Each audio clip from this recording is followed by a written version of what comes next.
চলো আমার সাথে। নিকুঞ্জ নবনীতাকে বলল। কোথায়? আমার কক্ষে। বলেই নবনীতার হাত ধরে নিকুঞ্জ নিজের কক্ষে নিয়ে গেল। নায়েব সোফায় বসে পড়ল। বুকের ভেতর অস্থিরতা কাজ করছে। মাথায় বিয়ের ঘটনা ঘুরছে। চোখ বন্ধ করল সে। চোখের পাতায় রাগস্ত্রিত মেয়েলি অভাব দেখতে পেল সে। তার বুকে চিনচিনে সূক্ষ্ম ব্যথা অনুভূত হচ্ছে। সবকিছু এলোমেলো লাগছে। সে মুখশ্রী ভুলতে পারছে না কেন। মনের মাঝে অশান্তি লাগছে। এমনটাই হয়তো তার কপালে ছিল। নবনীতা নিকুঞ্জের পিছু পিছু কক্ষে প্রবেশ করলো। অস্বস্তি কাজ করছে তার মনে। কক্ষে প্রবেশ করতেই সে অবাক হলো অনেকটাই। অবাক চাহনিতে কক্ষে চোখ বুলিয়ে আশেপাশে দেখতে লাগলো। ছেলেদের ঘর বুঝি এতটা গোছালো থাকে? ঘরটায় আগের কিছু আসবাবপত্র দিয়ে সাজানো, তবু পরিষ্কার পরিচ্ছন্ন। বুকশেলফের ওপর বই গোছানো আছে অনেক, বেশিরভাগই আইন বিষয়ক বই। কক্ষের একপাশ থেকে একটা আলমারি রয়েছে। পাশেই বুকশেলফ, পড়ার টেবিল, একটা খাট, দুইটা সোফা, আয়নাসহ ড্রেসিং টেবিল আর ছোট টেবিল রয়েছে। ব্যালকনির দৃশ্যমান কক্ষ হতে। দেয়ালের একাংশের কিছু রং তুলি দিয়ে আকাশ ছবি, আর কিছু নিকুঞ্জের পড়াশোনা করার সময় ভালো ফলাফলের জন্য পুরস্কার হাতের ছবি। বাহির হতে দমকা বাতাস কক্ষে প্রবেশ করছে। জানালার পর্দাগুলো নড়ছে। কক্ষ হতে সুগন্ধি ভেসে আসছে ফুলের। তুমি কক্ষে বসো, আমি আসছি। নিকুঞ্জ নবনীতার দিকে তাকিয়ে বলল। নবনীতা মাথা নেড়ে হা বলল। নিকুঞ্জ কক্ষের বাহিরে চলে গেল। নবনীতা সোফার এক কোণায় চুপ করে বসলো। মাথা ব্যথা করছে তার। এখনো সে চিন্তামুক্ত হয়নি। সে বাড়িতে কি হচ্ছে কে জানে।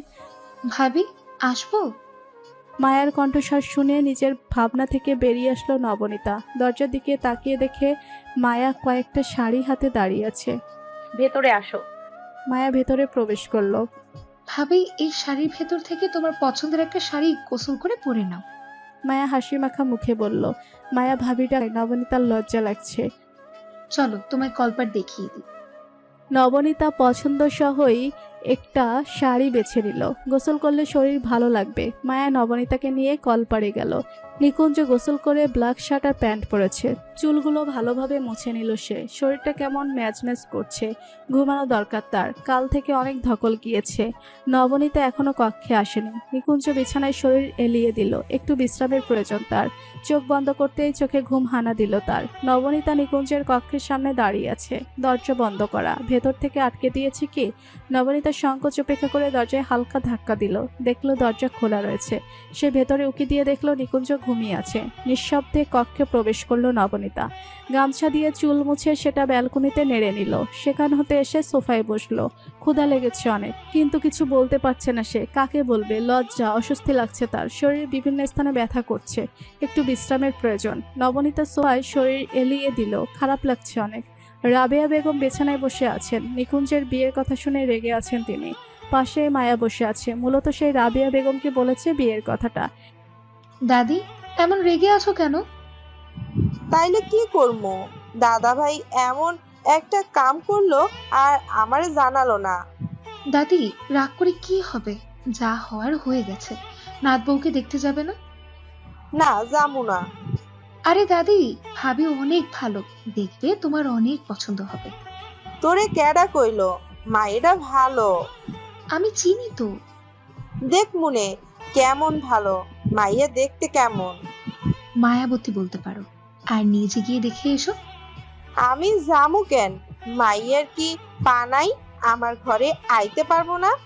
মাইয়া দেখা কইরা যাইতে বলিস। আচ্ছা। মাইয়া ধলা না কালা রে? শ্যামলা। এই কথা শুনে রাবেয়া বেগমের মন খারাপ হলো। আমার দাদা ভাই কত সুন্দর ফর্সা, আর বিয়ে করলো কালো মাইয়া রে। আয় হায়, কি সর্বনাশটাই না করলো রে। এই বংশে কালো মাইয়াকে কপাল পোড়া হয়। সংসার করার পারে না, সংসারে অলক্ষী ডেকে আনে। এসব জাইনাও বিয়ে করলো কেন?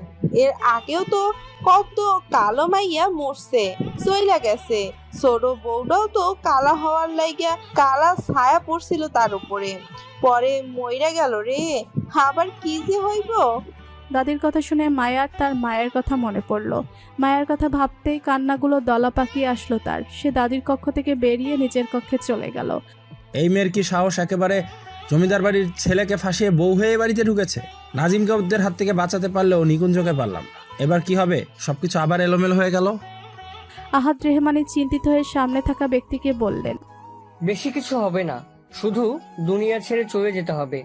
বেশি বাড়াবাড়ি করলে কি করতে হবে বুঝতে পেরেছো তো? ব্যক্তিটি গম্ভীর মুখে বলল। এটা সম্ভব নয়। নিকুঞ্জ বুঝতে পারলে আমরা শেষ।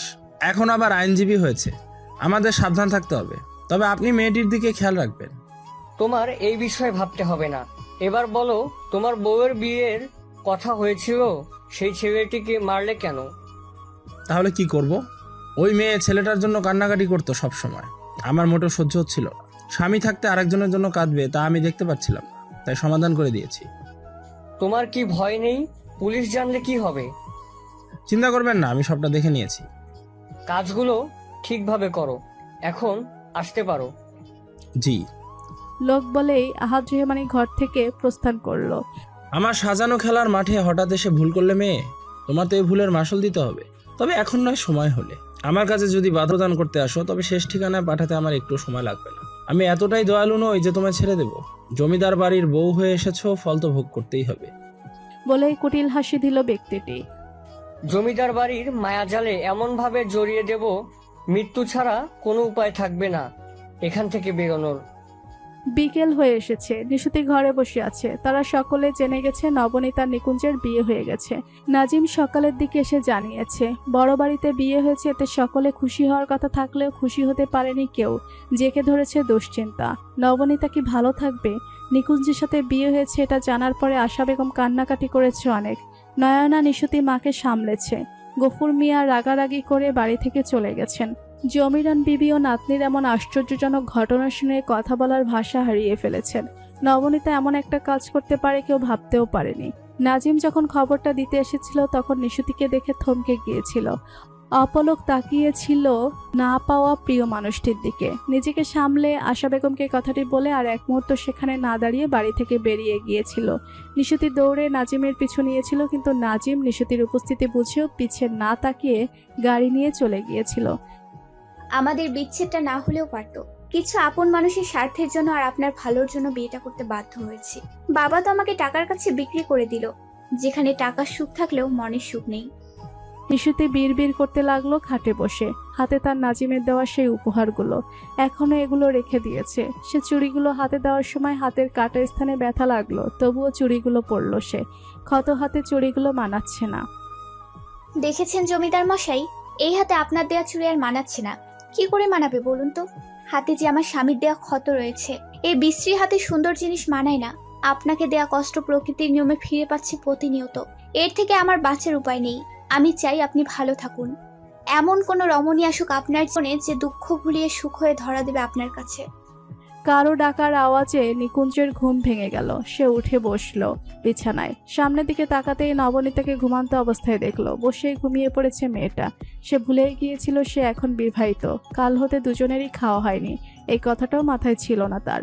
নবনীতার মুখটা শুকিয়ে গেছে। মায়াকে খেতে দেওয়ার কথা বলতে ভুলে গেছে সে। বিছানা থেকে উঠে পড়ল সে। দরজার ওপার থেকে আর কারো আওয়াজ ভেসে আসছে না এখন। নবনীতা, উঠো, বিকেল হয়ে গেছে। কয়েকবার ডাকতেই নবনীতা ঘুমো ঘুমো চোখে তাকালো নিকুঞ্জের দিকে। ওঠো, খাবার খেতে হবে, কাল থেকে না খেয়ে আছো। নবনীতা চুপচাপ কথা শুনে উঠে দাঁড়ালো। উঠে শাড়ি ঠিক করে নিল। এলোমেলো হয়ে গেছে শাড়িটা। শাড়ি পরার অভ্যাস নেই, তাই একটু বেগ পোহাতে হচ্ছে। নিকুঞ্জ আগেই কক্ষ হতে বাহিরে চলে গেছে। নবনীতা কি যাবে নিচে নাকি যাবে না, এমন ভাবনার মাঝে মায়া এসে হাজির হলো। ভাবি চলো। কোথায় যাব? আরে ভাই আমাকে তোমায় নিতে পাঠিয়েছে। ও হ্যাঁ চলো। মায়া নবনীতাকে নিয়ে কলপাড়ে গেল। নবনীতা হাত মুখ ধুয়ে নিল, তারপরে খেতে গেল। নাজিম, নাইফ, নিকুঞ্জ খাবার খেতে বসেছে। অরুণা তাদের খাবার পরিবেশন করে দিচ্ছে। এর মাঝে মায়া আর নবনীতা হাজির হলো সেখানে। আরে ছোট বৌমা, বসো চেয়ারে। অরুণা নবনীতাকে দেখে হাসি মুখে কথাটা বলল। নিকুঞ্জ আর নাজিম মায়া আর নবনীতার দিকে তাকালেও নাইফ তাকালো না। সে নিজ মনে খেতে থাকলো। নবনীতা খেতে বসতে সংকোচ বোধ করছে। মায়া চেয়ারে বসে পড়েছে আগেই। ভাবি আমার পাশে বসো। নবনীতাকে বসতে না দেখলো মায়া বলল, ওনারা খেয়ে উঠুক, তারপর না হয় আপনাদের সাথে খাবো। নবনীতা ধীর কণ্ঠে বলে উঠল, বাহ, এখন থেকেই দেখছি সংসারী বউয়ের মতো কথা বলছে। আজ খেয়ে বসো, কাল থেকে আমাদের সাথে খাবে। অরুণা বলল। নবনীতা তবুও দাঁড়িয়ে থাকলো। নবনীতা, তোমার শরীরটা দুর্বল দেখাচ্ছে, খাবার খেয়ে বিশ্রাম নেওয়া দরকার তোমার। নিকুঞ্জ বলল। নিকুঞ্জের বলা কথাটা শুনতেই নাইফের খাওয়া থেমে গেল। চোখের সামনে এসব দেখে বুকে অসহ্য খারাপ লাগছে, তবুও চুপ করে আছে সে। নবনীতা বাধ্য মেয়ের মতো বসলো মায়ার পাশের চেয়ারটায়। অরুণা ভাত, মাছ, মাংস, ডাল আর ভাজি আলাদা আলাদা বাটিতে তুলে দিল। নবনীতা এত পদের খাবার দেখে অবাক হলো অনেক। কখনো এক তরকারি ছাড়া কপালে ভালো খাবার জোটেনি তাদের। মাংস কবে খেয়েছে সেটার সময়কাল মনে করতে পারলো না সে। প্রচণ্ড খিদে পেয়েছে তার। নবনীতা খাবার দেখে আর খিদে সহ্য করতে পারলো না, খেতে শুরু করলো। নাইফ হাঁসফাঁস করতে করতে ভাতের থালা রেখে উঠে পড়লো। এখানে থাকতে ইচ্ছে হচ্ছে না তার। ভাই, খাবার ফেলে উঠলে কেন? নিকুঞ্জ বলল। শহরে যেতে হবে, সময় নেই তাই। বলেই নাইফ সেখান হতে চলে গেল। নিকুঞ্জ তার ভাইয়ের আচরণে পরিবর্তন দেখছে। হঠাৎ এই পরিবর্তনের কারণ বুঝতে অক্ষম হলো সে। এই মাইয়া আইসাই নিয়ম ভাঙতাছে, বড়রা খাইলো কি খাইলো না এইটাও দেখার বিষয় মনে করলো না। এ কেমন মাইয়া বিয়ে কইরা আনছো দাদা ভাই? রাবেয়া বেগম হেঁটে টেবিলে নবনীতাকে খেতে দেখে নাম মুখ কুচকে বলল। নবনীতা কথাটা শুনতেই তার খাওয়া থেমে গেল। চোখ কুচিয়ে দেখলো পাশে এসে দাঁড়ানো বয়স্ক মহিলার দিকে। এইটা কি ধরনের কথা মা? কাল থেকে মেয়েটা কিছু খায়নি, দেরি করে খেলে অসুখ হয়ে যেত। আজ না হয় খাক, কাল থেকে আমাদের সাথে খাবে। অরুণা সাফাই গিয়ে বলল। তুমি তো কই পাই, নিচু বংশের সাথে তো আলাদাই টান তোমার। অরুণা রাবেয়া বেগমের কথা শুনে মুখটা থমথম করে ফেলল। নবনীতারও খারাপ লাগলো কথাটা শুনে। দাদি, এইভাবে কাউকে নিচু করে কষ্ট দেয়া ঠিক না। এটা তুমি আমাদের শিখিয়েছো, আর এখন তুমিই তা ভুলে গেছো। নিকুঞ্জ শান্ত কণ্ঠে বলে উঠল। বিয়া করাই বউয়ের সাফাই গাওয়া শুরু হইয়া গেছে, আর কিছু কমু না তোমার বউরে। বলেই রাবেয়া বেগম রেগে চলে গেলেন। নিকুঞ্জ চাপা দীর্ঘ নিঃশ্বাস ফেলল। নবনীতার আর খেতে ইচ্ছে হলো না, সে টেবিল থেকে উঠে পড়ল। তোমার তো খাওয়া হলো না ভাবি, আগে উঠছো কেন? আমার পেট ভরে গেছে। বলেই হাত ধুতে চলে গেল নবনীতা। নিকুঞ্জ নবনীতার দিকে তাকিয়ে থাকলো। বলে হাঁক ছাড়ছেন আশা বেগম। নিশুতি ঘর থেকে বেরিয়ে মায়ের কাছে এসে দাঁড়ালো। কি হয়েছে মা? কাল জামাই বাবাজি তোরে নিতে আসবো, তোর বাপেরে দিয়া বইলা পাঠাইছে। কথাটা শুনে নিশুতির মন খারাপ হয়ে গেল। মা আর কয়দিন থাকি? আব্বাকে কইতে বলো আমি আরো কিছুদিন থাকতে চাই এখানে। শুকনো মুখে বলল নিশুতি। তুই তো জানোস তোর আব্বা কইলেও মানবো না। আশা হতাশা জর্জরিত কণ্ঠে বলল। নিশুতি আর কিছু না বলে ঘরে চলে গেল। নয়না মায়ের পাশে বসে তরকারি কাটছিল, তাই দুজনের কথোপকথন শুনেছে। মা, নিশুরে তুমি যাওয়ার কথা বললে তখন ওর মুখটা শুকনো হয়ে গেছিল, মন খারাপও হয়েছিল। আমার হাতে কিছু নাই রে, মায়াডা আগের মতো নাই, বড্ড বেশি চুপচাপ হইয়া গেছে। তোর বাপে কেন যে বিয়া দিল রে? নয়না আর কিছু বলল না, তার মন বলছে নিশুতি ভালো নেই। আরে হাসান যে, কেমন আছো? আহাদ রেহমানি হাস্য মুখে বলল হাসানকে। আমি ভালো আছি চাচা, আপনি কেমন আছেন?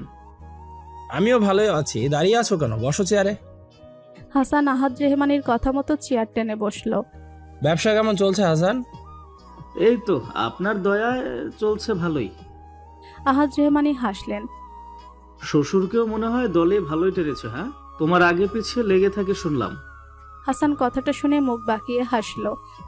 হাতে রাখতে হয়, না হলে তো সমস্যা। বোঝেনি তো, টাকার জন্য মানুষ সব করতে পারে। তা ঠিক বলেছ। এটার কি খবর? টাকার মাঝে থাকলে ভালোই থাকে সবাই। মেয়েটাও তাই। তবে মেয়েটা বোধহয় আপনার ছেলেকে ভুলতে পারেনি। তাই নাকি? বিয়ে হয়ে গেছে তাও দরদ ছুটছে না, তুমি ওই মেয়েকে কিছু বলো না কেন? আহাদ রেহমানি চিন্তিত ভাবে এঠে গমগমে গলায় বলে উঠল।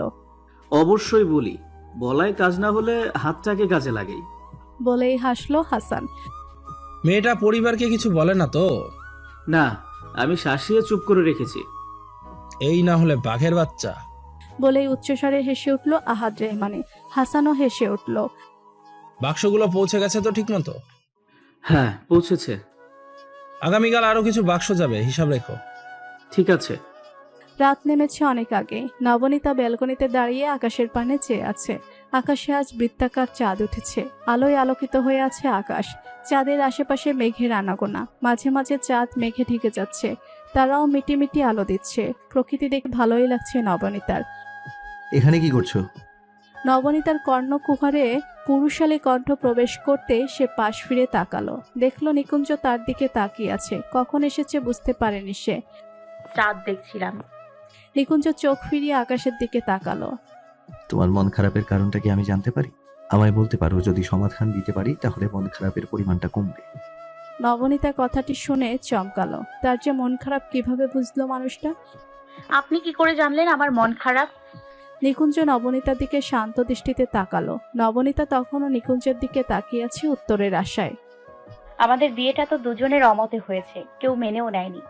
আপনারও মত ছিল না। আপনি কি আমায় মেনে নেবেন নাকি বিচ্ছেদ চাইবেন? নবনীতা দ্বিধাদণ্ডিত হয়ে নিকুঞ্জকে বলল। নিকুঞ্জ নবনীতার কথা শুনে বোঝার চেষ্টা করলো। সে বুঝতে পারলো মেয়েটি এখনো আতঙ্কিত রয়েছে। আমি জানি তোমার বিয়েতে কোনো মত ছিল না, আমারও ছিল না, তবুও পরিস্থিতির চাপে পড়ে বিয়ে করতে হয়েছে। দুজনের দুজনকে মেনে নিতে কিছুটা সময় লাগবে। দুজনেই সহজভাবে সম্পর্কটা মেনে নেওয়ার চেষ্টা করতে হবে। আমাদের পরিবার এখনো বিয়েটা মেনে নিতে পারেনি, তবে কোনো এক সময় মেনে নিবে তারা। তুমি চিন্তা করো না। জমিদার বাড়ির অনেক কাহিনী শুনেছো, অধিকাংশই সত্য। আমাদের নিয়েও অনেক কিছু শুনেছো। হয়তো এখনো আমাকে নিয়ে ভুল ধারণা আছে। ভাবছো আমিও আমার বংশধরদের মতো চরিত্রহীন, অত্যাচারী, জালিম। আমি তোমার ধারণা বদলানোর চেষ্টা করব না। ধীরে ধীরে আমায় জানতে পারবে আমি কেমন। আমাদের বিয়ে কিভাবে হয়েছে বাড়ির কাউকে জানানোর দরকার নেই।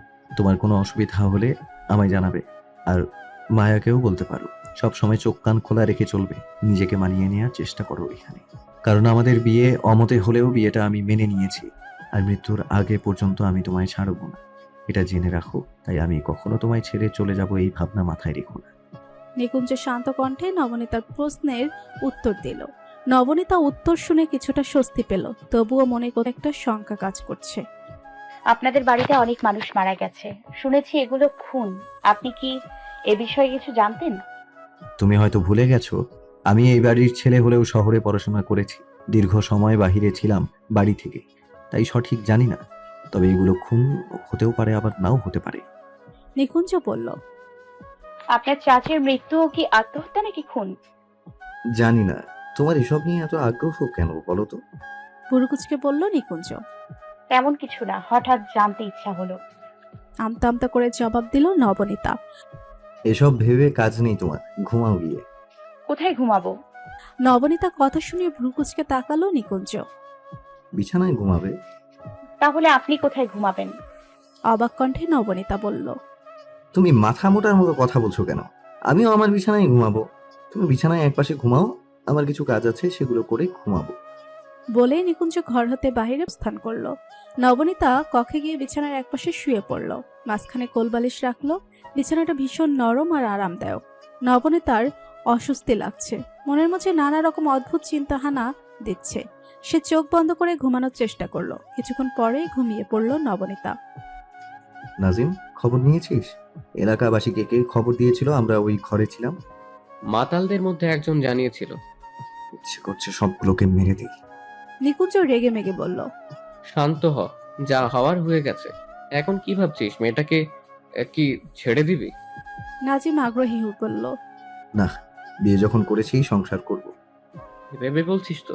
পরে আবার আফসোস করিস না। মেয়েটা কিন্তু শ্যামলা। না, ভেবেই বলছি আমি। শরীরের রং মনের সৌন্দর্যের কাছে কিছুই না। ভালো মনের মানুষ হওয়া জরুরি। সৌন্দর্য বাহ্যিক দিককে আকর্ষণীয় করে তোলে। সেখানে ভালো লাগা থাকে, ভালোবাসা না। মানুষ তাদের মোহে পড়ে, কিন্তু মনের সৌন্দর্য মানুষকে মায়া ভালোবাসায় বাঁধে। সারা জীবন হাতে হাত রেখে সুখে দুঃখে পথ পাড়ি দেওয়া যায়। তাই মনের সৌন্দর্যকে দেখতে হয়। কথাগুলো এক নিমিষে বলে উঠল। নাজিম কথাগুলো শুনে খুশি হলো। তোর মতো সবাই যদি ভাবতো তাহলে দুনিয়াটা অনেক সুন্দর হতো। নিকুঞ্জ কথাটা শুনে হাসলো। সকাল থেকে মুখ ভার করে আছিস কেন? কি হয়েছে? কিছু হয়নি। নবনীতার বাড়ির মানুষ কেউ কিছু বলেছে? না।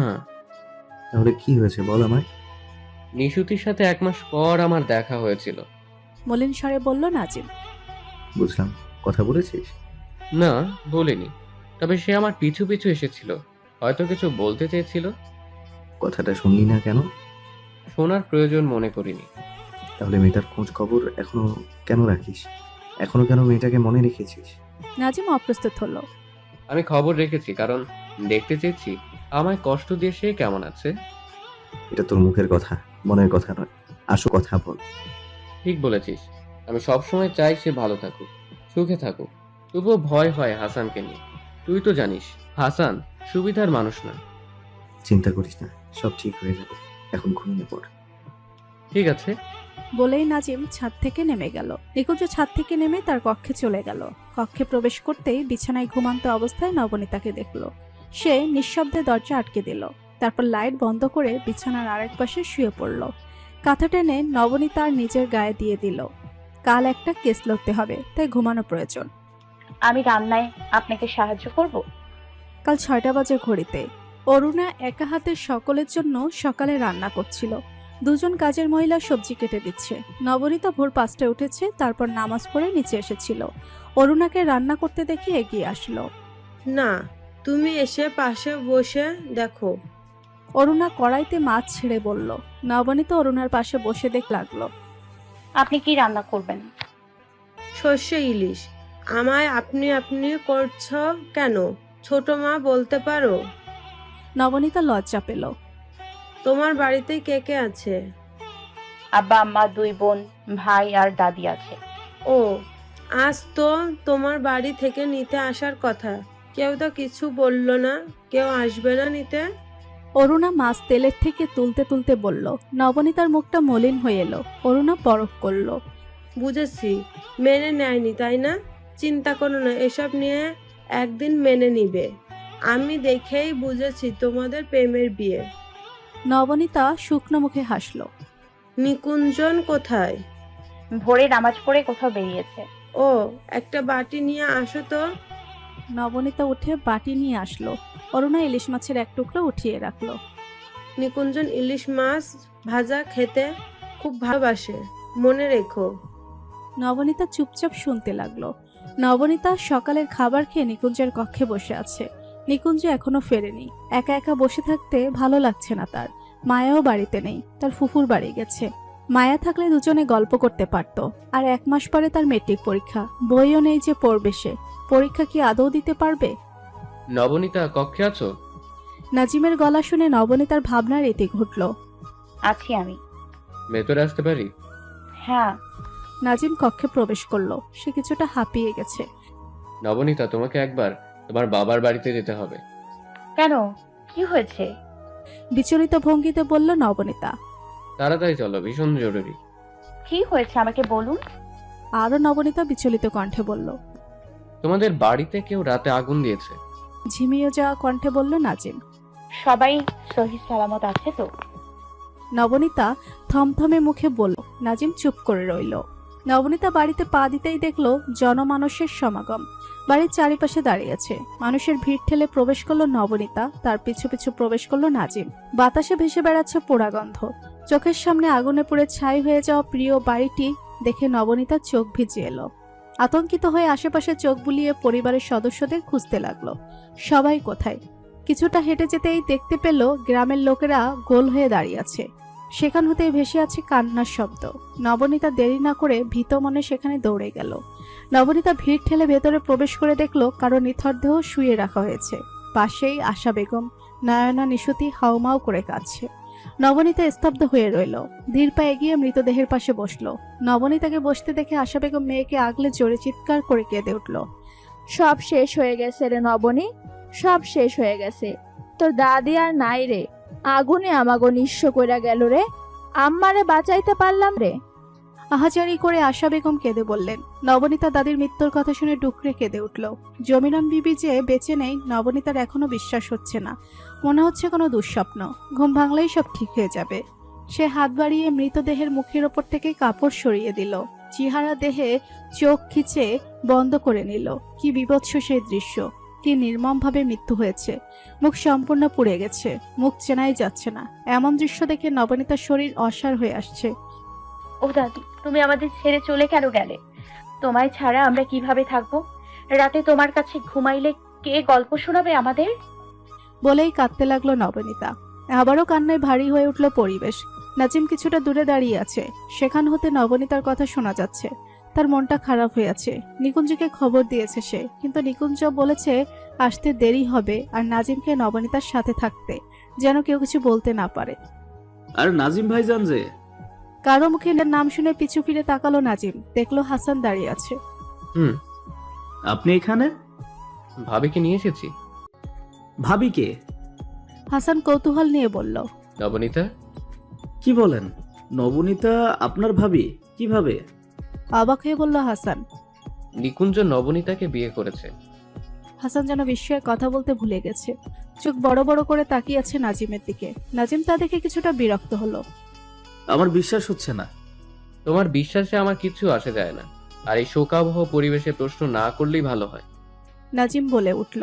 হাসানের কিছু বলার সাহস পেল না, নিঃশব্দে সেখান থেকে চলে গেল। নাজিমের হাসানকে দেখে মেজাজ গরম হয়ে গেছে। কাজ হয়ে গেছে হাসান। আহাদ রেহমানি বলে উঠলেন। জি চাচা, হয়ে গেছে। শুনলাম বুড়ি নাকি মরেছে। জি চাচা, বাড়ির অবস্থা খুবই খারাপ। ভালো হয়েছে, এবার বুঝবে ওরা জমিদার বাড়ির মানুষের সাথে আর লাগতে আসবে না। সবগুলো মরলে ভালো লাগতো। আরো বাড়লো কেন? হঠাৎ কেন আগুন লাগাতে বললেন? আগ্রহী হয়ে বলল হাসান। আমি কোনো আদেশ দেয়নি, আমি না দিলে কে দিয়েছে তাহলে বুঝতেই পারছো। জি বুঝেছি। বলেই হাসলো হাসান। যাও শ্বশুর বাড়িতে, তোমায় খুঁজবে। বলেই নাটকীয় ভঙ্গিতে হাসলো আহাদ রেহমানি। ঠিক আছে, উঠলাম আজ। সব খবর আমার চাই। পেয়ে যাবেন। হাসান বৈঠকখানা থেকে বেরিয়ে গেল। আহাদ রেহমানি বসে হিসাব মেলাচ্ছিলেন। এর মাঝেই আজম রেহমানি এসে পাশেই বসলেন। শুনেছ তো, গফুর মিয়ার বাড়িতে আগুন লেগেছে, একজন মারাও গিয়েছে শুনলাম। জি ভাইজান, শুনলাম। কারা আগুন দিয়েছে একটু খবর নিতে বলো। গ্রামে হঠাৎ করে আবার কি শুরু হলো বুঝলাম না। চিন্তিত স্বরে বলল আজম রেহমানি। ঠিক আছে ভাইজান, আমি আগেই খবর নিতে পাঠিয়েছি। গ্রামে এমন একটা ঘটনা ঘটলো, তা আতঙ্ক ছড়িয়েছে। নিকুঞ্জ কোথায়? এই বাড়িতে গিয়েছে কি? না, নিকুঞ্জ হয়তো কোর্টে গিয়েছে। নাজিম দেখলাম মেয়েটাকে নিয়ে ওই বাড়িতে গিয়েছে। আজম রেহমানি শুনে গম্ভীর হয়ে রইলেন। আহাদ রেহমানি বসে তা পর্যবেক্ষণ করতে লাগলেন। নাজিম বসে আছে উঠানে। মানুষের সমাগম এখন কম। একটু পরেই জোহরের আজান দিবে, তারপরে জানাজা অনুষ্ঠিত হবে। কিছুটা দূরেই জমিরান বিবিকে শেষ গোসল করিয়ে খাটিয়াতে রাখা হয়েছে। তার পাশেই নিশুতি, নবনীতা, নয়না বসে আছে। আশা বেগম অসুস্থ হয়ে যায়, পাশের বাড়িতে নিয়ে যাওয়া হয়েছে। নাজিম নিশুতিকে দেখেছে, তবুও স্বাভাবিক থেকেছে।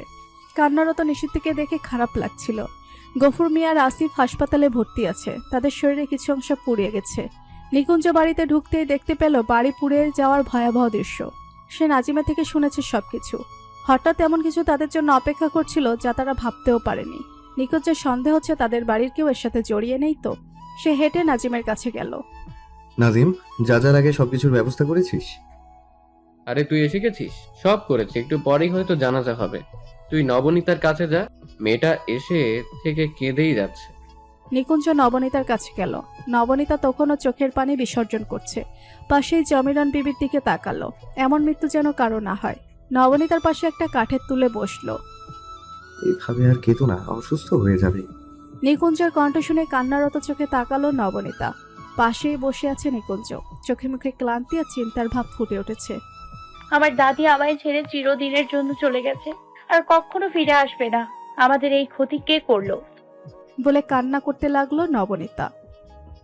কান্না করো না, যিনি চলে যাওয়ার চলে গেছেন তিনি। কান্না করলে ফিরে আসবে না, বরং নামাজ পড়ে আল্লাহর কাছে দোয়া করো বেশি করে। মাথায় হাত রেখে বলল নিকুঞ্জ। নবনীতা শুনল, তবুও বেদনা কমছে না। এত কষ্ট কেন দেয় সৃষ্টিকর্তা? ছোট থেকে বড় হয়েছে, বাবার অবহেলা পেয়েছে, তখন দাদি আগলা রেখেছে, আদর করেছে, আর আজ তার প্রিয় মানুষটা এইভাবে চলে গেছে ভাবতে বুক ফেটে যাচ্ছে। নিকুঞ্জ নবনীতার মনের অবস্থা উপলব্ধি করতে পেরেছে। মেয়েটা ভেতরে ভেতরে ভেঙে পড়েছে। এত ঝড় বয়ে যাচ্ছে ছোট বয়সে, আর কত সইবে?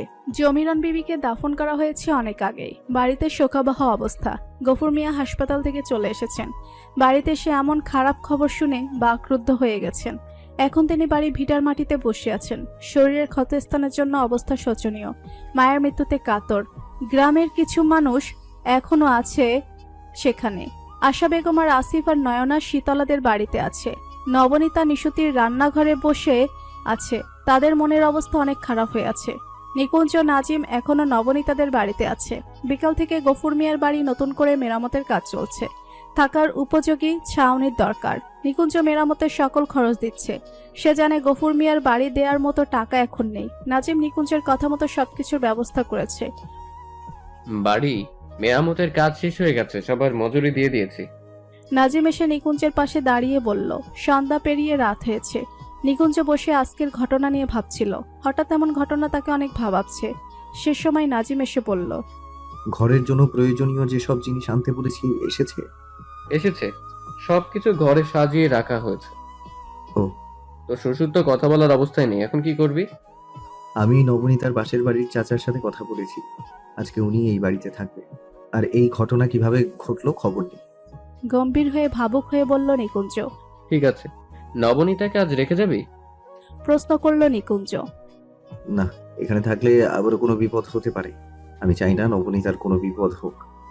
ওর পরিবারেরও তো হতে পারে।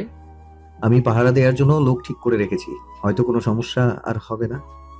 নবনীতাকে নিয়ে যাবি? ব্যাপারটা কেমন দেখায় না? তুই ভুলে গেছিস বিয়েটা কিন্তু কেউ মেনে নেয়নি। এখন কেউ খেয়াল করছে না বিষয়টা। পরে বিয়ে নিয়ে নবনীতাকে আরো অনেক কিছু শুনতে হবে। এমন কিছু হোক আমি চাই না। নিকুঞ্জ গম্ভীর মুখে বলল। যেটা ভালো হয় ওটা কর।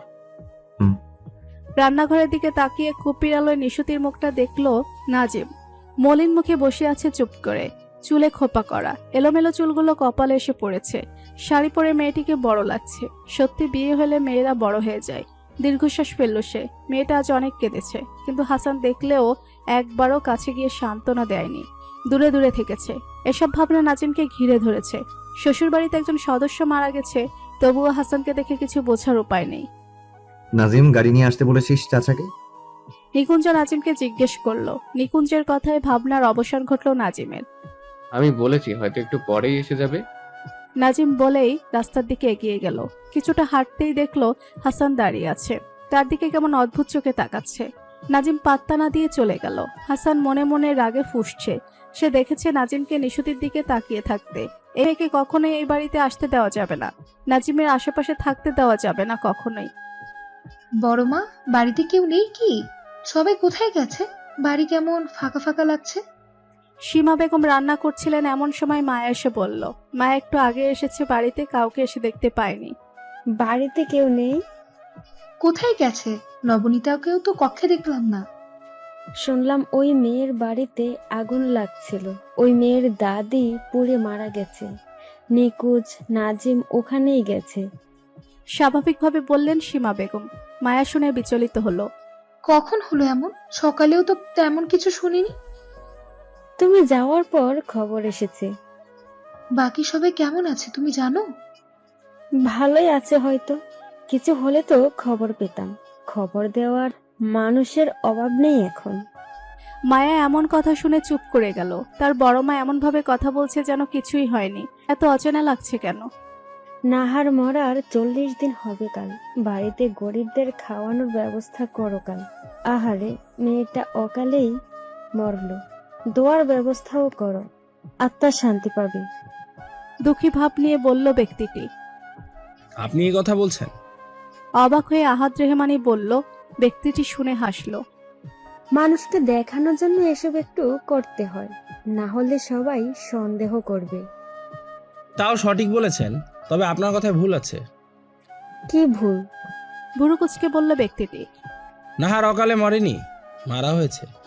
সে শুভ কাজটা আমিই করেছি, আর তুমি ছিলে এই শুভ কাজের সাথী। বলেই হাসলো ব্যক্তিটি। আমাদের পথের কাটা না হলে বেঁচে থাকতো বেচারি। মুখ বন্ধ রাখতে বলেছিলাম, শুনলো না। সব জায়গায় ভালো মানুষই করে লাভ হয় না। আমাদের কথা শুনলে এমন হতো না। কাজের কথা বলো। বাক্সগুলো জায়গা মতো পৌঁছেছে?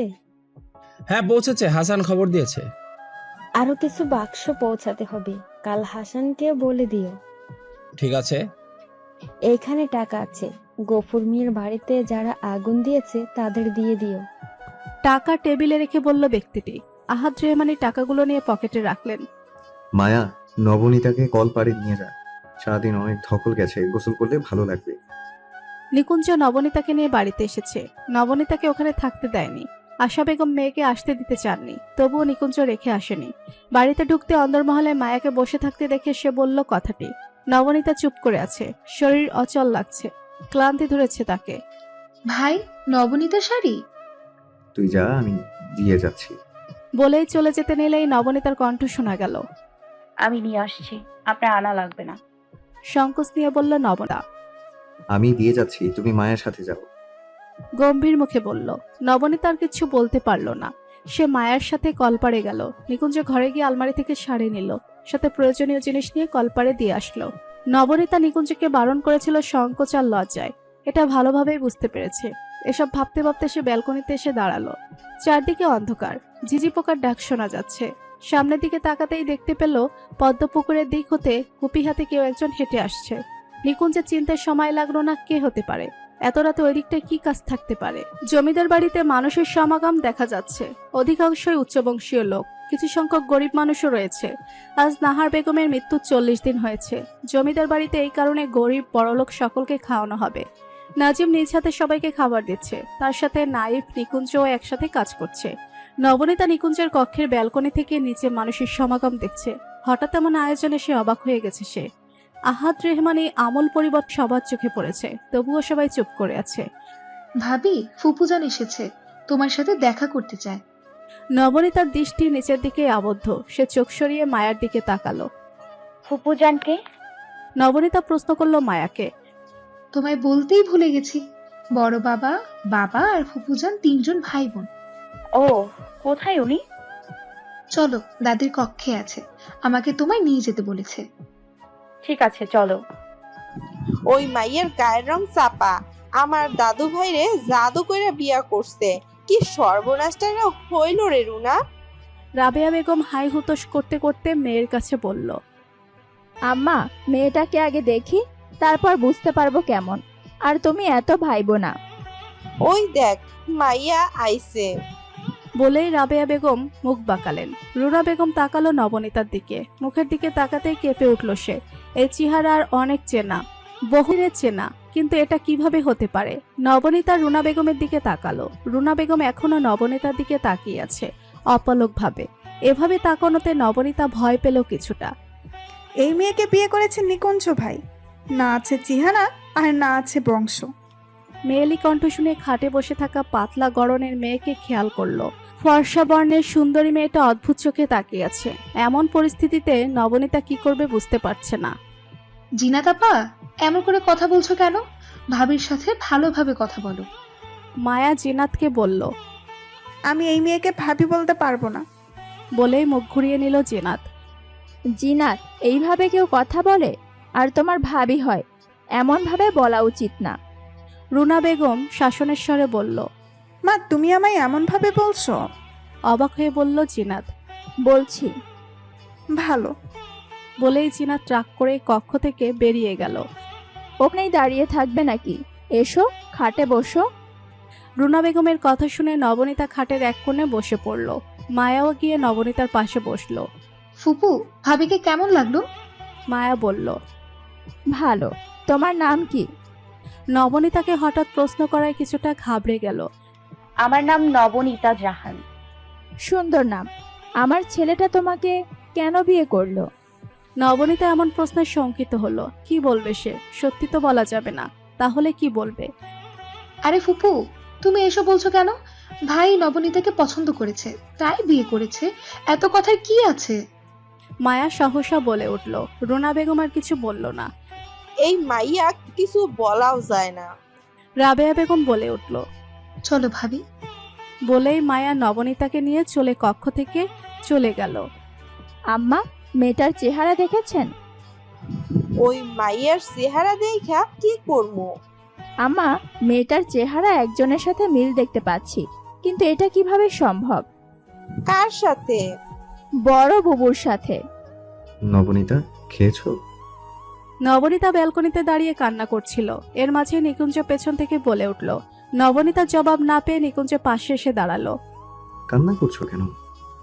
আমার চেহারা কি খুবই খারাপ? আমার চেহারা, পরিবার, দরিদ্রতা নিয়ে এভাবে সবাই কথা শোনায়, এগুলো আমার খুব খারাপ লাগে। আমি আর সহ্য করতে পারছি না। কে কি বলেছে আমায় বলো? নরম স্বরে জানতে চাইল। কেউ কিছু বলেনি। আমায় বলো। নবনীতা তখনও চুপ করে আছে। বুঝেছি, বলবে না। শোনো, কে তোমায় কি বললো তা কখনো মনে রাখবে না। নিজেকে তাদের চেয়ে বড় করো পরিচয় দিয়ে। পড়াশোনা করো, নিজের স্বপ্ন পূরণ করো। দেখো, এমন মানুষই তোমায় নিয়ে প্রশংসার জোয়ার ভাসাবে। নবনীতা নিকুঞ্জের দিকে তাকালো। মনকে শক্ত করো, এই কদিনে অনেক কিছু তোমার উপর দিয়ে বয়ে গেছে, এখন সেগুলো না ভেবে স্কুলে যাও, পড়াশোনা করো, নিজের স্বপ্ন নিজে পূরণ করো। আমি সবসময় তোমার পাশে থেকে তোমার পথ চলায় সাহায্য ও অনুপ্রেরণা জাগাবো। আপনি আমায় পড়তে দেবেন? নবনীতার কণ্ঠে অবাকের রেশ।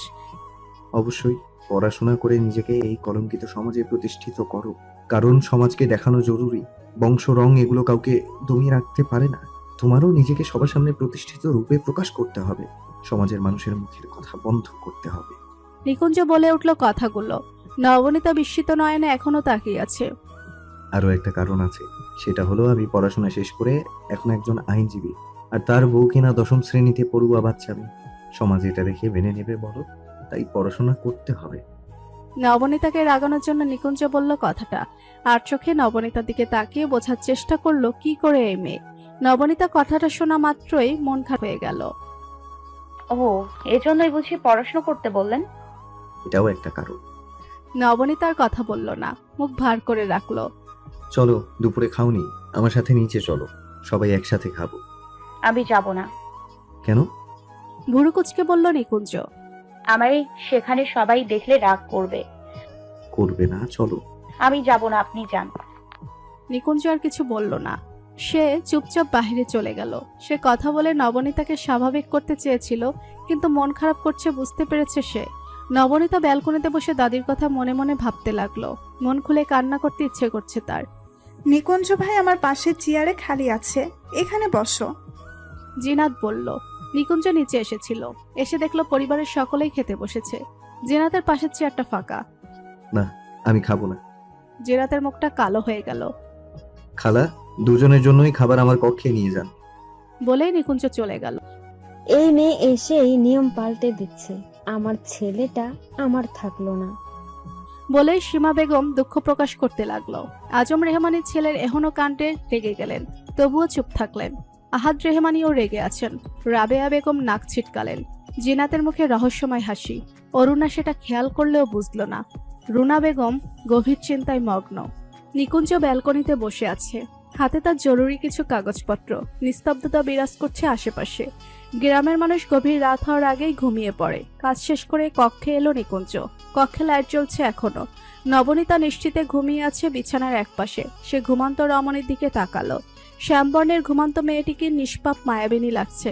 আগেও তো দেখেছে, তবু আজ অন্যরকম লাগছে। বাহ্যিক সৌন্দর্য সবাইকে আকৃষ্ট করে, মোহে ফেলে, আর মনের সৌন্দর্য মায়ায় জড়িয়ে নেয়। মায়া থেকে শুরু হয় ভালো লাগা, ভালো লাগাটুকু হঠাৎ করে কখনোই ভালোবাসায় রূপ নেয়, বোঝা খুব যায়। সৌন্দর্য যখন নষ্ট হয়ে যাবে তখন মোহ কেটে যাবে।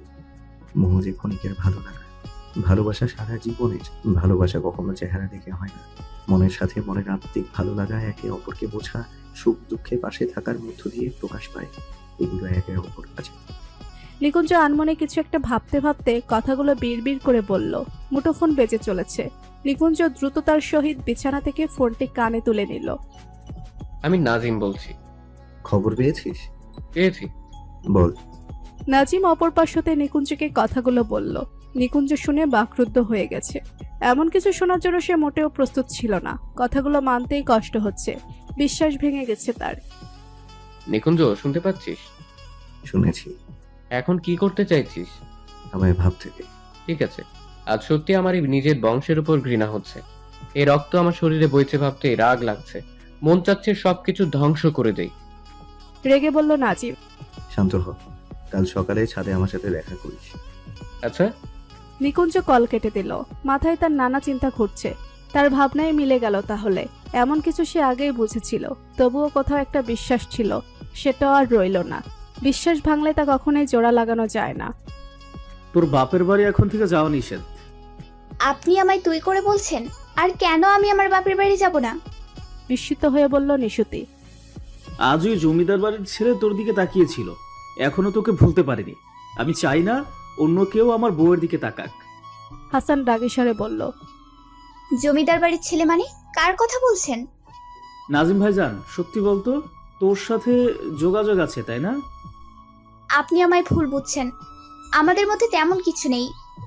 নিশুতি কাঁদো কাঁদো হয়ে কণ্ঠে বলল। আমি সব জানি, তোকে আগে পছন্দ করতো, এখনো করে। তোর চরিত্র খারাপ। কয়েকদিন আগেও নাজিম ভাইজান তোদের বাড়ি এসেছি, আর যদি এমন কিছু দেখি তোকে তোর বাপের বাড়ি একবারে রেখে দিয়ে আসবো বলে দিলাম। আর কখনো এই বাড়ির দিকে তুই চোখও তুলে তাকাতে পারবি না। বলেই হাসান ঘর থেকে বেরিয়ে গেল। নিশুতি অশ্রুসিক্ত নয়নে ধপ করে মেঝেতে বসে পড়ে। স্বামীর এমন অপবাদ তার মনকে ছিন্ন ভিন্ন করে দিয়েছে। এসব কিছু শুনতে হবে তার কল্পনাতে ছিল। ওই মাইয়ারে রাখা যাইব না হাসান, আমাগো বদনাম কইরা ছাড়বো। জমিদার সাহেবের কথা শুননা তুই বিয়াটা করলি কেন? দুশ্চরিত্র মাইয়া একটা। আম্মা, ভুল করে ফেলছি, এখন কি করব?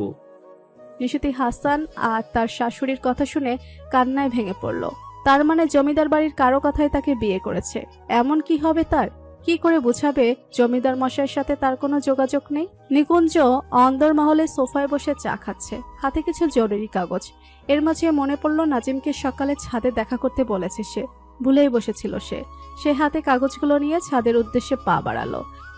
আরে নিকুঞ্জ ভাই, এত সকালে সাদে যে? হাসি মুখে বলল জিনাত। ছাদে জিনাতের হঠাৎ কথা শুনে চমকালো সে। সকালের প্রকৃতি দেখতে ভালো লাগে, ভাবলাম ছাদ থেকে ঘুরে আসি। আমি ভেবেছি আমায় দেখে এসেছ। মুখ কালো করে বলল জিনাত। তোকে দেখে আসবো কেন? নিকুঞ্জ ভুরু কুচকে জিজ্ঞেস করলো। অনেকদিন পর এসেছি তো, তাই ভাবলাম। আমতামতা করে বলল জিনাত। তুই না কয়েকদিন আগেও এসেছিলি? আগেও তো এসে থাকতি। ও, ভুলেই গেছিলাম। মাথায় তো ভালো কিছু ঘোরে না, তাই ভুলে যাস। ওসব কথা বাদ দাও। তুমি হঠাৎ বিয়ে কেন করলে? একবারও বললে না। আমি তো বাড়িতে কাউকে বলিনি। আমায় বলতে। নিকুঞ্জ বিরক্ত হলো। তুই এত সকালে সেজেগুজে কি করছিস? কথা পাল্টে গম্ভীর হয়ে বলল নিকুঞ্জ। জিনাত লাজুক হাসলো। আমি তো তোমার জন্য সেজেছি, তুমি তো সাজতে তাকিয়েই দেখো না। আর কোনো মেয়েকে বিয়ে করে আনলে তখন জানো আমার কত কষ্ট হয়েছিল। মনে হচ্ছিল ওই মেয়েকে মেরে ফেলে দেই। তুমি আমায় কেন বুঝলো না? তোমায় অনেক আগে থেকেই ভালো লাগতো। আমি তোমায় কারোর সাথে সহ্য করতে পারবো না। মনে মনে জিনাত বলল। কি রে বল? মন চাইলো তাই সেজেছি। সুন্দর লাগছে না আমায়? গদগদ হয়ে বলল জিনাত। ভালো লাগছে। জিনাত কথাটা শুনেই খুশি হয়ে গেল। চোখ ঘুরিয়ে চিলে কোঠার দরজার দিকে তাকালো সে। নবনীতা চা হাতে দাঁড়িয়ে আছে সেখানে। মুখ থমথমাই হয়ে গেছে দেখে বোঝা যাচ্ছে। সত্যি আমায় ভালো লাগছে দেখতে? একবার বললাম তো। আবার বলো না। ভালো লাগছে। বিরক্ত হয়ে বলল জিনাত। মনে মনে অনেক খুশি হয়েছে। নবনীতার জায়গাটা কোথায় এবার সে দেখিয়ে দেবে। আরে নবনীতা যে, এসো এদিকে। মায়া হাসি মুখে বলল। নিকুঞ্জ কথাটা শুনে তৎক্ষণাৎ চিলে কোঠার দিকে তাকালো। দেখলো নবনীতার চা হাতে এগিয়ে আসছে। কখন এলো মেয়েটা সে তো বুঝতেও পারল না। আপা আপনারা? কম্পিত কণ্ঠে নবনীতা বলল। জিনাত চা খেয়ে বলল। এতক্ষণ দাঁড়িয়েছিলে কেন বলো তো? চা ঠান্ডা হয়ে গেছে। নবনীতা একটু হকচকিয়ে গেল। আপনারা কথা বলছিলেন তাই আসিনি। নবনীতা মাথা নতুন অবস্থায় বলল।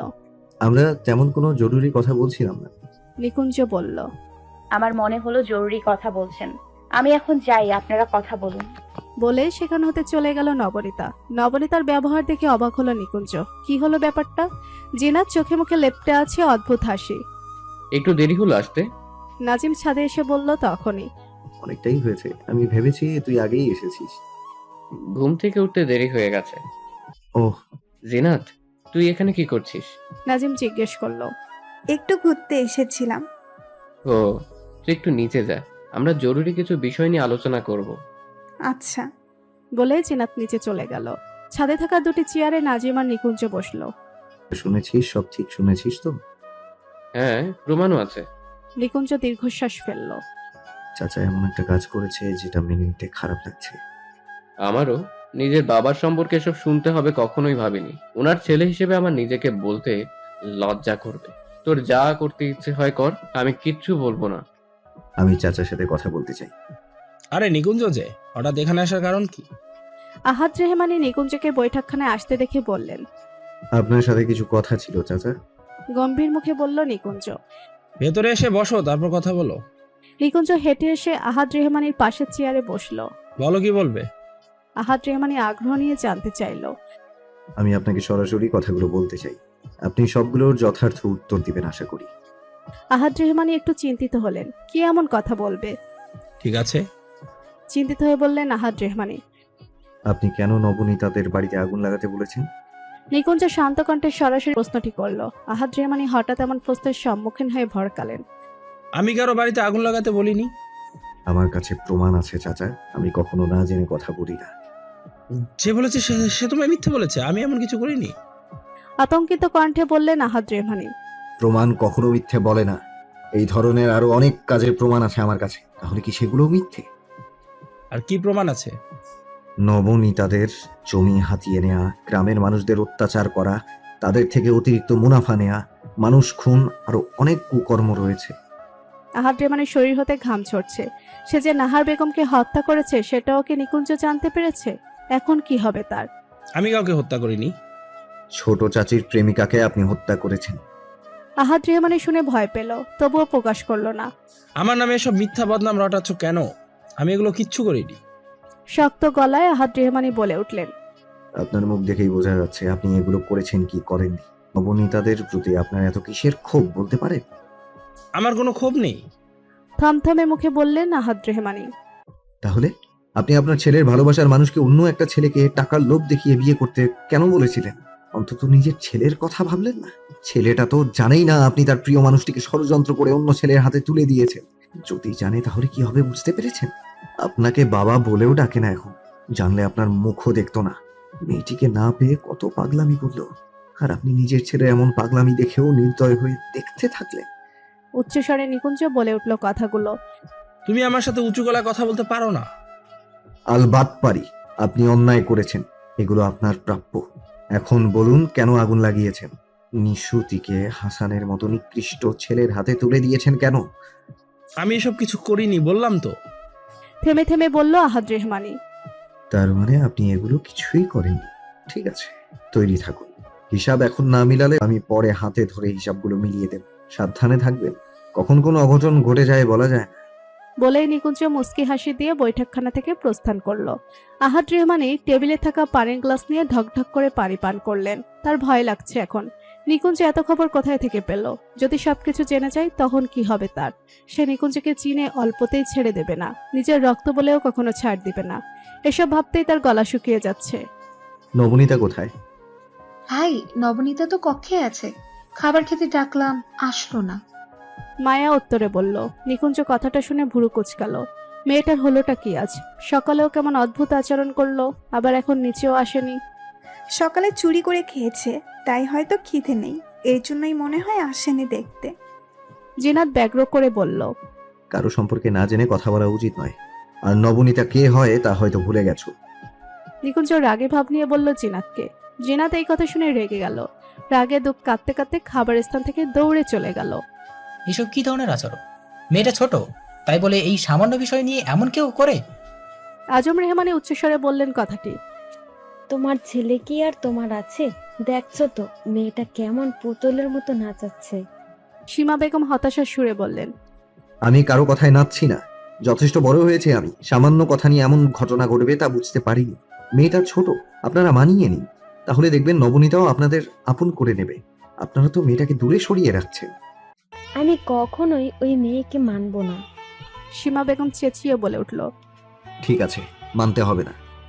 বলেই নিকুঞ্জ কক্ষের উদ্দেশ্যে পা বাড়ালো। জিনা তাড়াল হতে এসব কাহিনী দেখে রাগে ফুঁসছে। ওই সামান্য মেয়ের জন্য তাকে অপমান করলো। অরুণা এগুলো দেখে মজা নিচ্ছে। নাইফ নিকুঞ্জের এমন যত্নশীল মনোভাব দেখে খুশি হয়েছে মনে মনে। সে নবনীতাকে পায়নি তো কি হয়েছে, উপযুক্ত জীবনসঙ্গী তো পেয়েছে মেয়েটি। তার ভাই একজন দায়িত্বশীল পুরুষ, সন্দেহে ভালো থাকবে নবনীতা। খাবার খেতে কেন যাওনি? নবনীতা সোফায় বসেছিল। নিকুঞ্জ এসে নবনীতাকে নিশ্চুপ হয়ে বসে থাকতে দেখে পাশেই বসলো। খেতে ইচ্ছে করছিল না।